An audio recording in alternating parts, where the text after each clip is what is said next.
저는 김한길이고요. 바로 이 옆에 청주에서 한 달 넘게 살고 있는 노숙자이면서 동시에 우리 대한민국 제1야당의 대표를 겸하고 있습니다. 오늘 여러분 뵈면서 복장이 반전치 못한 것에 대해서 죄송스럽게 생각합니다. 다만 지금 우리나라가 처한 민주주의 위기 상황이 대단히 심각하고 이러한 상황을 국민들께 더 널리 알리기 위해서 제가 광장에서 노숙하면서 또 노숙자로서 마땅한 복장으로 살고 있다는 말씀을 드립니다. 여러분들의 넓은 양해가 있으시기를 기대합니다. 고맙습니다, 여러분.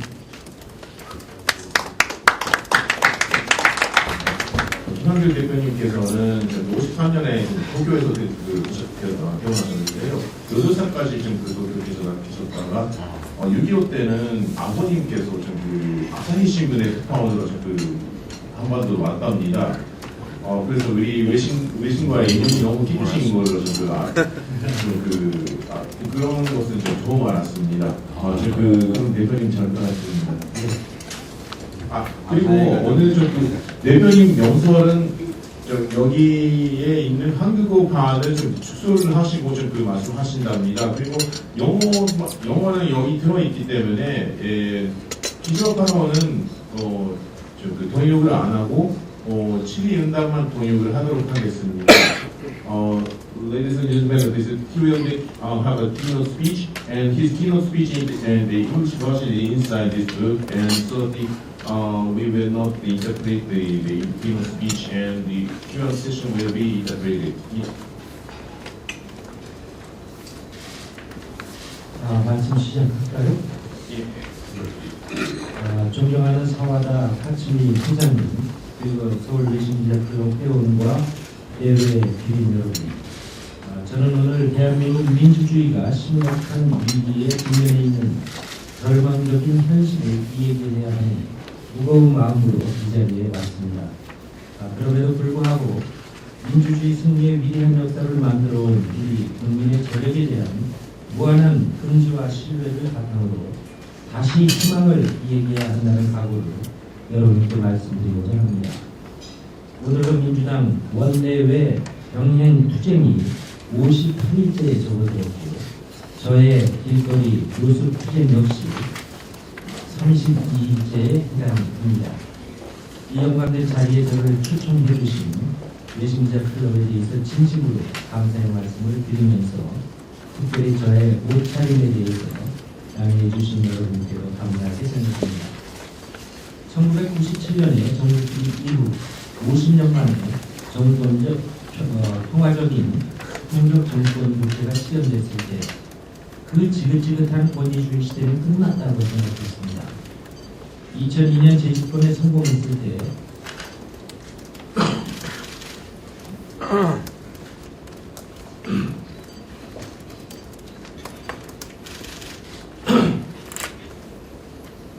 죄송합니다.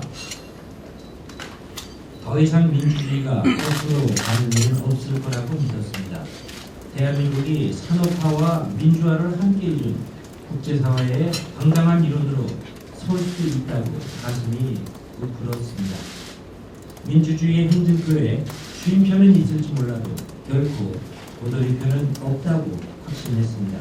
하지만 이명박 정부 5년, 박근혜 정부 7개월이 지난 지금 저의 믿음과 확신은 그 어디에도 남아있지 않습니다. 지난해 대통령 선거 때 국가정보원이 조직적으로 대선에 개입했습니다. 국민의 뜻을 왜곡하고 민주주의의 근본을 무너뜨린 결코 있어서도 안 되고 있을 수도 없는 심각한 헌정 유린 사건이었습니다. 만약 미국에서 CIA가 대통령 선거에 개입하고 FBI가 이 사건을 은폐하려 했다면 도대체 어떻게 됐겠는가 생각해보면 쉽게 이해할 수 있는 상황입니다. 국민의 요구는 명확하고 정당합니다. 작년 대선 이후로 벌어진 엄청난 국기 문란 사건들의 진상을 철저하게 밝혀야 한다는 것, 그 관련자들을 지위가 높거나 낮거나 대통령과 가깝거나 멀거나 엄벌에 처해야 한다는 것, 그리고 국정원은 국민의 뜻에 따라 국회에서 철저하게 개혁돼야 한다는 것입니다. 대통령이 이에 대해서 확고한 의지를 밝히고 국정의 최고 책임자로서 국민에게 진심이 담긴 사과를 해 주십사 하는 것입니다.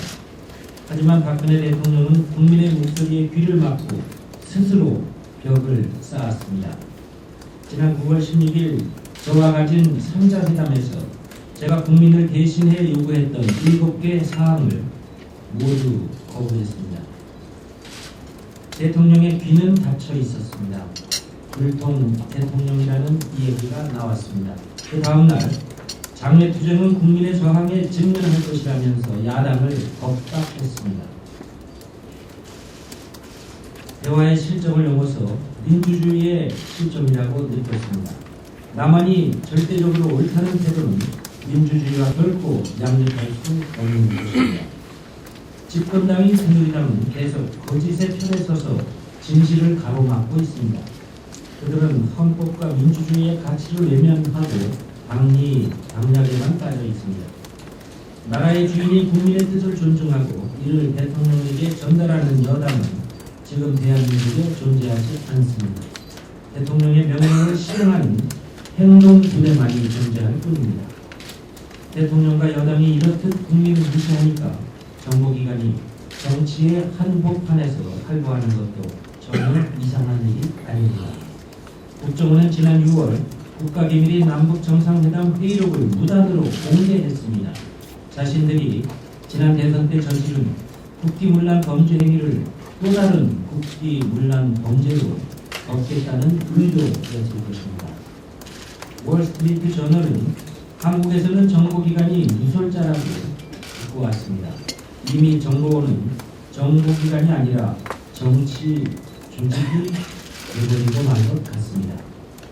이런 정치적 분위기 속에서 국민의 일상생활과 문화의 다양성이 심각하게 위축되고 있습니다. 천안함 침몰의 원인에 합리적 의심을 제기하는 영화가 스크린에서 쫓겨나고 국정원 대선 개입의 문제를 지적하는 전직 경찰 대학 교수의 강연회가 취소되기도 했습니다. 헌법 가치인 민주주의와 독립 정신을 훼손하는 역사 왜곡 교과서까지 등장하고 있습니다. 대한민국 민주주의의 후퇴는 2008년 이명박 정부의 출범과 동시에 시작됐습니다. 이명박 정부는 대통령의 측근들을 내세워서 주요 방송을 장악했습니다. 인터넷에 대한 감시와 통제도 강화했습니다. 국제언론자유 비정부 기구인 프리덤 하우스는 2011년 대한민국을 언론 자유국에서 부분적 자유국으로 지위를 낮췄습니다. 대한민국이 다시 언론 통제국으로 떨어진 것입니다. 다른 한편에서는 정부의 비판적인 인사들에 대한 사찰이 이루어졌습니다. 국가정보원, 경찰, 국군, 기무, 사령부는 물론 심지어 국무총실까지 민간인 사찰에 나섰습니다. 실로 대한민국은 사찰 공화국이 되고 말았습니다. 이들의 공작 결과 언론사는 광고가 끊기고 교수는 재임용에서 탈락되고 연예인은 방송 출연이 정지되고 직장인은 일터를 잃었습니다. 2012년 국정원의 조직적인 대선 개입은 이명박 정부 정치 공작의 완결판입니다. 정통성이 없는 정권일수록 언론 통제와 공작 정치에 의존하는 사실을 과거 어두웠던 역사를 통해서 우리는 익히 알고 있습니다. 문제는 이명박 정부에서 부활한 언론 통제와 공작 정치가 박근혜 정부에서도 멈추기는커녕 계속 심화되고 있다는 것입니다. 이명박 정부 아래서는 그나마 음지에서 활동했던 국정원이 박근혜 정부 들어서서는 노골적으로 정치의 한복판에서 활보하고 있는 것 같습니다. 최근 국정원 대선 개입 사건의 수사를 책임져 왔던 검찰총장은 가장 비열한 방법으로 몰아내려고 한 사건도 지적하지 않을 수 없습니다. 더 심각한 것은 이 사건의 중심에 청와대와 법무장관이 있다는 사실입니다. 검찰총장이 사찰당해왔다는 이야기까지 나오고 있습니다. 국민은 공작정치, 공포정치를 우려하고 있습니다. 정권이 언론 통제와 공작정치를 강화하는 이유는 국민의 뜻과는 반대로 가면서도 권력을 유지하기 위해서일 것입니다. 언론과 정보를 장악한 그들은 마음대로 국가 정책을 흔들고 국민 세금을 줄입니다. 민주주의가 무너지면 민생이 무너지고 마는 것입니다. 그 결과 사회 곳곳에 부패와 부조리가 만연하는 것은 당연한 일입니다. 민주주의는 사회적 강자와 부자들로부터 사회적 약자와 가난한 사람들을 지키는 방패입니다. 한국 사회에서 민주주의가 무너지기 시작하니까 가장 먼저 타격을 받는 사람들은 서민과 중산층입니다. 이명박 대통령은 집권 5년 동안 재벌과 슈퍼부자들에게 100조 원 가까운 세금을 깎아줬습니다. 그러나 무상급식이나 반값 등록금을 요구하는 목소리를 철저히 외면했습니다. 또한 4대강 사업을 강행해서 국민 혈세 22조 이상을 토건 세력의 호주머니를 채워주는 데 쓰고 말았습니다. 환경 재앙이나 각종 비리는 그의 관심사가 아니었습니다. 박근혜 대통령은 대선 공약을 줄줄이 뒤집고 있습니다. 경제민주화를 공약으로 대통령에 당선되더니 당선 후 제일 먼저 한 것이 경제민주화 포기였습니다. 민생 대통령이 되겠다고 약속했던 기초노령연금, 무상보육, 4대 중증질환 의료비 보장 등등 핵심 복지 공약들을 차례차례 뒤집고 있습니다. 약속을 손바닥 뒤집듯이 깨고 자신의 모든 말은 거짓말이었다고 자백하고 있는 셈인 것입니다. 국민들은 박근혜 정부가 재벌들의 비밀 금고와 슈퍼부자들의 명품 지갑을 그대로 둔 채 월급쟁이들의 유리지갑만 털겠다는 세제 개편안, 빚내서 집사라는 전월세 대책을 내놓는 것을 지켜보면서 중산층과 서민의 고통을 외면하는 그 본색을 다시 확인하고 있습니다. 현 정부는 민생이라는 말을 가장 많이 하면서 민생을 가장 먼저 짓밟고 있는 정부라고 생각합니다. 그렇다면 어떻게 할 것인가? 한 가지 분명한 사실은 민주당은 박근혜 정부의 공작정치, 공포정치에 대해서 정면으로 맞서서 싸울 것입니다. 싸워 이길 수 있는 나라 안에 유일한 세력이 민주당밖에 없다는 사실을 잘 알고 있습니다. 민주당은 한국 민주주의의 역사와 맥을 같이 하고 있는 민주주의자들의 정당입니다. 과거 권위주의 독재에 맞서서 국민과 함께 민주화를 이룬 것은 민주당원들의 긍지와 자부심으로 여전히 가슴속에 남아 있습니다. 흔히들 복지 철학의 기초를 말할 때 열암에서 무덤까지라고 합니다. 그러나 박근혜 대통령의 생애 주기별 복지 공약은 어린이집부터 노인정까지 모두 거짓 공약이라는 사실이 하나하나 확인되고 있습니다. 민주당이 야무지게 지적하고 바로 잡아갈 생각입니다. 원외 투쟁도 강화할 것입니다. 원외 투쟁은 당대표인 제가 직접 이끌어가고 있습니다. 서울광장의 천막을 거점으로 삼아서 이제 민주주의와 민생 살리기 위한 투쟁의 기운을 전국적으로 확산시키는 데 주력하고 있습니다. 강한 자가 아니라 민심을 얻는 자가 승리할 것이라고 우리는 굳게 믿고 있습니다. 이를 위해서 민주당은 지금 민주주의 회복과 국정원 개혁에 공감하는 모든 시민사회와 양심적 민주주의자들과 연대를 꾀하고 있습니다. 우리 국민은 엄혹한 독재정권의 총칼에도 굴하지 않고 결국 민주주의의 승리의 역사를 만들어낸 위대한 국민들입니다. 우리 국민은 4.19 혁명과 유신 철폐투쟁 그리고 5.18 광주 민주화운동에 이어서 결국 1987년 6월 위대한 민주주의의 역사를 창조해낸 저력 있는 국민인 것입니다. 저는 오늘 이 귀중한 시간에 외신기자 여러분께 관심을 갖고 계신 북한 문제와 남북 관계 개선 방안 등에 관한 이야기보다 한국의 민주주의 위기에 대해서 많은 이야기한 것이 아닌가 민망합니다. 그만큼 한국의 민주주의 위기는 우리에게 절실한 문제로 다가왔습니다. 여러분의 양해와 깊은 관심을 부탁드립니다. 국민을 이기는 권력은 없습니다. 민주주의는 고통과 희생을 요구합니다. 그러나 실패한 민주주의의 역사를 우리는 알지 못합니다. 행동하는 양심, 깨어있는 시민이 기필코 이길 것입니다. 민주주의의 행진표에 쉼표는 있어도 도돌이표는 없습니다. 고맙습니다. 그래서 복지공약 후퇴에 따른 바로 보입니다. 이 장관 사임권에 대한 대표님의 의견, 생각을 좀 듣고 싶습니다. 그리고 앞으로 방향에 대해서. 저도 지금 이곳으로는 차 안에서 진영복지부 장관이 공식적으로 사의를 표했다는 소식을 들었습니다. 며칠 전부터 그런 소문이 있긴 했지만 공식적인 사의 의사 밝힌 것은 오늘 있었던 일입니다. 어제 박근혜 대통령이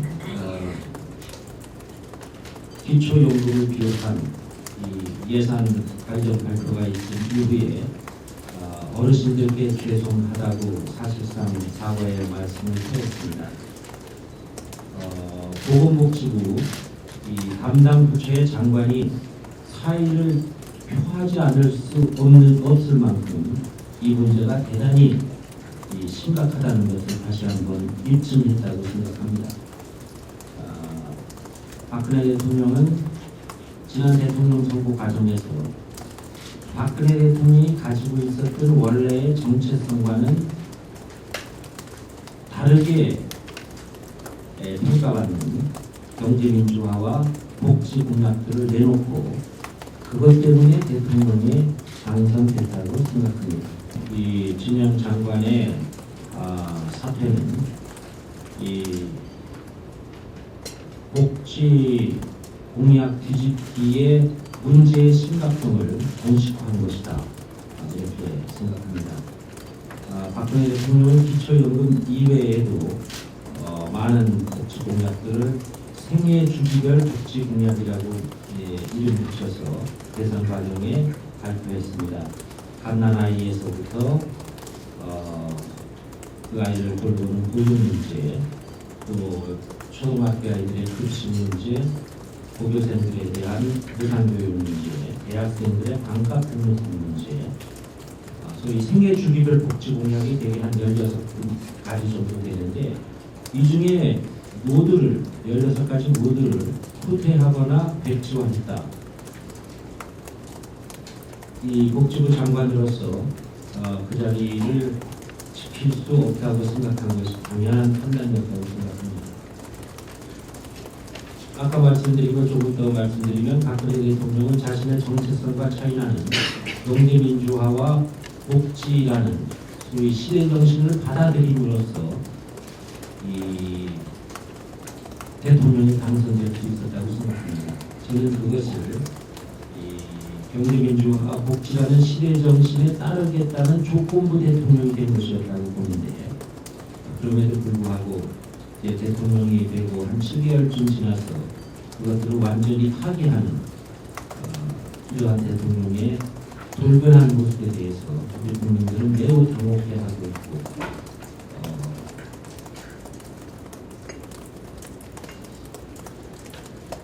이러한 그 대통령의 입장 변화에 대해서 어떻게 대처해야 하는지 정치적으로 혼란에 빠져있다 이렇게 생각합니다. 독일의 메르켈 총리도 상대 정치 진영의 정책들을 대폭 수용함으로써 참선 고지를 넘었다 하는 평가를 받고 있습니다. 그 점에 있어서는 박근혜 대통령도 대단히 유사했다. 진보 진영이 선거에서 대표 공약으로 내세웠던 경제민주화나 복지에 대한 부분들을 대폭 수용해서 대통령에 당선될 수 있었다고 생각합니다. 다만 메르켈 총리와 박근혜 후보의 차이점은 메르켈 총리는 일부 보다 진보적인 진영의 주장을 흡수해서 실천하려고 노력하고 있는 데 비해서 우리 박근혜 대통령은 공약했던 바를 포기하거나 후퇴시키거나 백지화하는 전혀 다른 수순을 밟고 있다는 것입니다. 대단히 심각한 문제이기 때문에 우리 야당의 입장에서는, 특히 민주당의 입장에서는 이 박근혜 대통령이 밝힌 내용을 국회 차원에서 절대로 수용할 수 없다 하는 분명한 입장을 밝히고 있습니다. 그들이 130여 명이 모여서 이 얘기 나눈 것의 녹취록이 국민에게 알려졌을 때 놀라지 않는 국민이 없었습니다. 우리 당 역시 같은 입장이었고 그분들이 논의한 내용을 도저히 우리는 용납할 수 없다고 생각했습니다. 지금은 이 재판이 진행되고 있고 법적인 판결이 나올 때까지 거기에 대해서 우리가 평가하는 것은 대단히 조심스러워해야 된다고 생각합니다. 다만 일부에서 내란 음모죄의 적용이 법적으로 타당한가 하는 의문을 제기하고 있는 것에 대해서 우리도 주시하고 있고 소위 마지막 질문하신 것이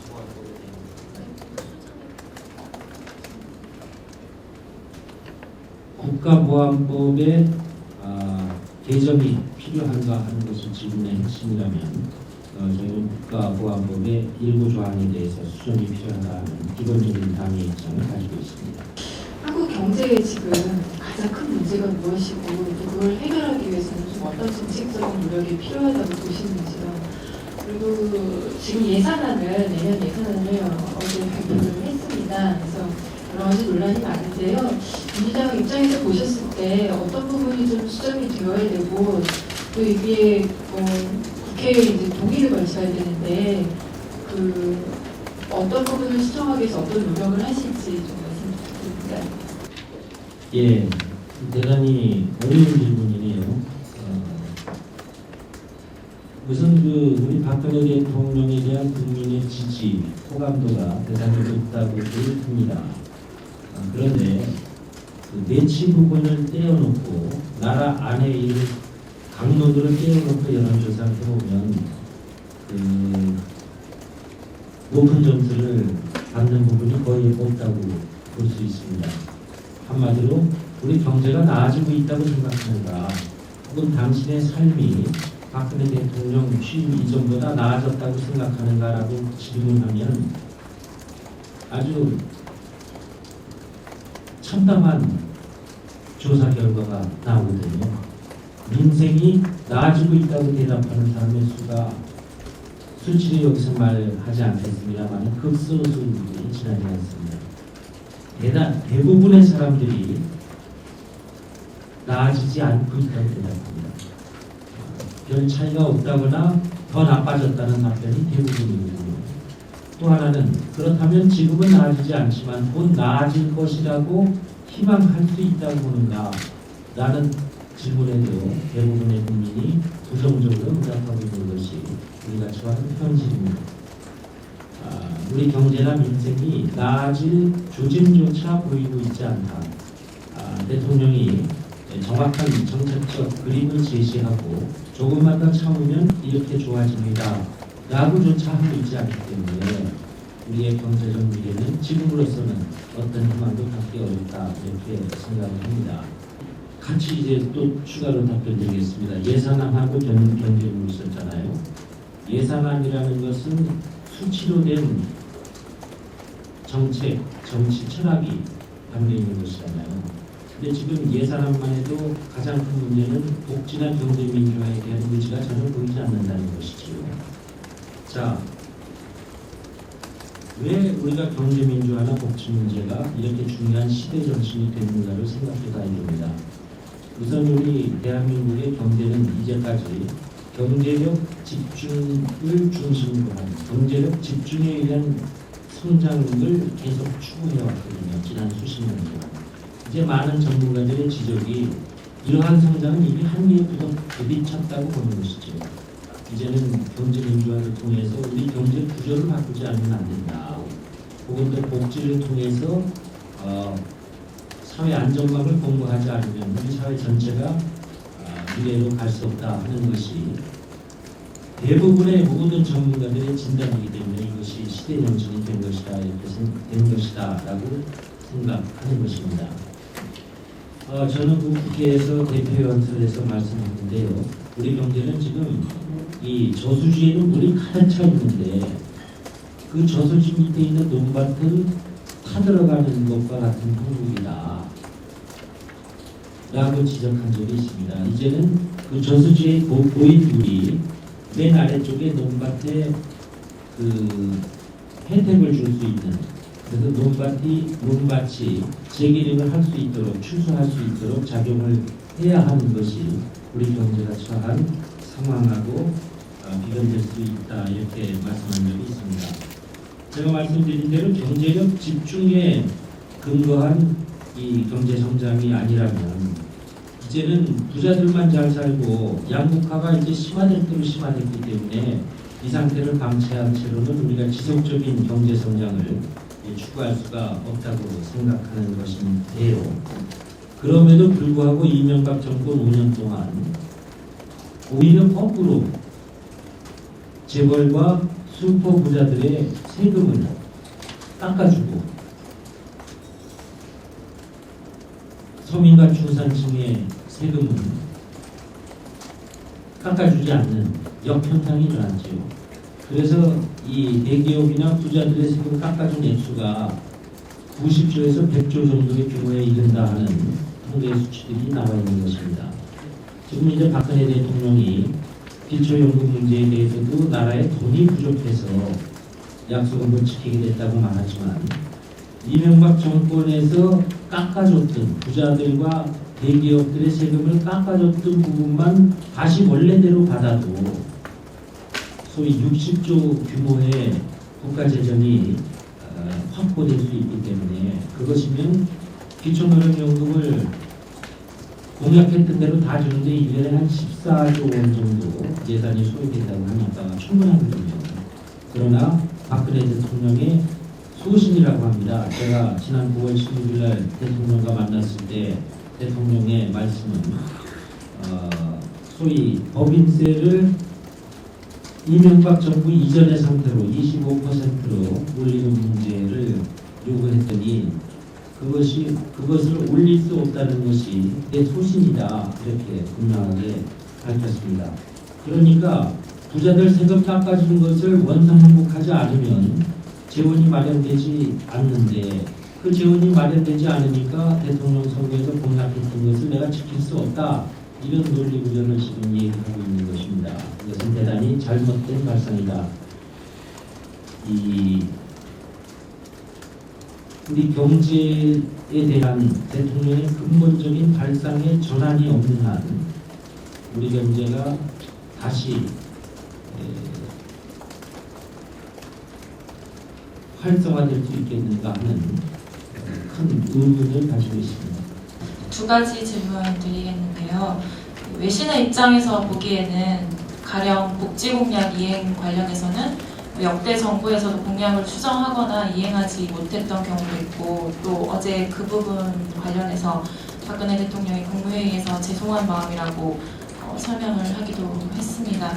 그런데 박근혜 대통령이 당선 후에 지금까지 직접 기자회견을 해서 국민들에게 설명을 하고 또 국민의 얘기를 듣거나 하는 자리는 지금까지 한 차례도 없었는데요. 저는 이 부분이 좀 다른 점이라고 생각이 되는데 어떻게 보시는지. 그리고 다음 질문은 지금까지 말씀해 주셨던 여러 가지 현안과 쟁점 사안들이 산적해 있음에도 불구하고 그 제1 야당으로서의 민주당이 국민에게는 크게 어필하지 못하고 있다라는 지적도 사실 있는 것 같습니다. 그런 지적에 대해서는 어떻게 생각하시는지 말씀해 주시면 감사하겠습니다. 저는 대통령이 어제 국무회의에서 죄송한 마음이다 이렇게 말했는데 이것이 사과냐 아니냐 또 국민에게 직접 했어야 하지 않느냐 하는데 그런 것은 크게 중요한 문제가 아니라고 생각합니다. 대통령이 사과만 하면 다 끝날 일이냐 그렇게 생각하지 않기 때문입니다. 선거에서 공약했던 거 모두를 다 지킬 필요는 없지 않냐 이 말도 또 어느 정도 우리가 수용할 수 있습니다. 그러나 대표 공약 지난번 대통령 선거에서 박근혜 대통령이 경제민주화 복지 얘기한 것은 의외의 일이었거든요. 어떻게 보면 야당보다 더 센 경제민주화, 더 센 복지 공약을 했잖아요. 많은 국민들이 그 점을 의아하게 생각하면서도 기대했던 것이거든요. 그래서 제가 아까 말씀드린 대로 시대 정신에 따르겠다는 조건부로 대통령이 당선된 것 같다고 보는 것입니다. 그런데 그 대표 공약을 대폭 후퇴시키거나 뒤집거나 백지화하는 것 이것은 대단히 심각한 문제다. 그럴 수는 없다고 생각하는 것입니다. 그 문제가 하나 있고요. 이제 두 번째 말씀하신 것이 박근혜 대통령이 이제 취임한 지 7개월이나 됐는데도 기자회견 한 번도 하고 있지 않지 않느냐 그런 말씀이시죠. 저도 정말 이 문제는 이해가 안 돼요. 아마 이 민주주의가 어느 정도 작동하고 있는 민주주의 국가에서 선거로 선출된 국가 지도자가 이렇게 오랫동안 기자회견을 하지 않는 경우가 있었나요? 서화당 박치민 회장님도 모르실 정도면 거의 없었을 것 같습니다. 이 문제를 우리가 심각하게 생각하지 않아서 문제제기가 없는지 모르겠습니다만 이것은 국민과 제대로 소통하겠다는 의지가 대단히 대통령께 부족하다는 것만은 분명해 보입니다. 외신 기자한테 이런 지적받는 거 참 부끄러운 일이다 이렇게 생각합니다. 이제 또 하나 물으신 것이 우리 민주당이 왜 이렇게 여러 가지 애쓰고 있으면서도 국민들로부터 인정받고 있지 못하느냐 하는 것이지요. 우리 지금 민주당의 지지율이 참 아픈 질문하셨어요. 썩 높은 것은 아니지만 우리 민주당의 지지율이 그렇게 높아볼 적도 별로 없습니다. 그리고 우리는 지금 가장 어려운 시기를 견디고 있습니다. 작년 말에 대통령 선거에서 패배했잖아요. 이 정당에게는 대통령 선거에서 졌을 때의 패배가 가장 큰 상처거든요. 지금 우리가 그 상처를 보듬고 다시 기반을 만들어가는 과정에 있다. 대선 패배 이후 1년 동안의 야당이라는 것은 사실 참 어려운 때입니다. 나라로서 가장 어려운 때인데요. 거기에다가 또 우리가 예측하지 않았던 여러 가지 돌출 사안들이 나라 전체를 흔들어대고 있기 때문에 우리로서는 참 버거운 상황이다라고 생각합니다. 그럼에도 불구하고 우리 민주당이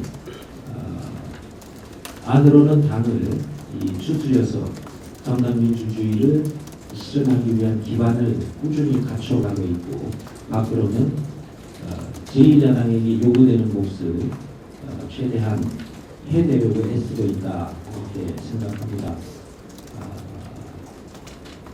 민주당이 제1야당으로서 국민들께 더 많은 사랑을 받았으면 좋겠다 하는 간절함이 질문하신 우리 최지희 기자님 못지않게 우리 민주당 국회의원들, 당원들에게도 있다 하는 말씀드리고 더 많이 노력하면 국민들도 꼭 알아주실 것이다 이렇게 생각합니다. 우리가 국민들을 사랑하는 마음이 짝사랑에 지나지 않아서 제대로 다 수용되고 있지 못합니다만 우리 국민에 대한 사랑이 진심이기 때문에 머지않아 국민들께서도 민주당의 사랑을 받아주실 것이다 그렇게 기대하고 있습니다. 열심히 하겠습니다.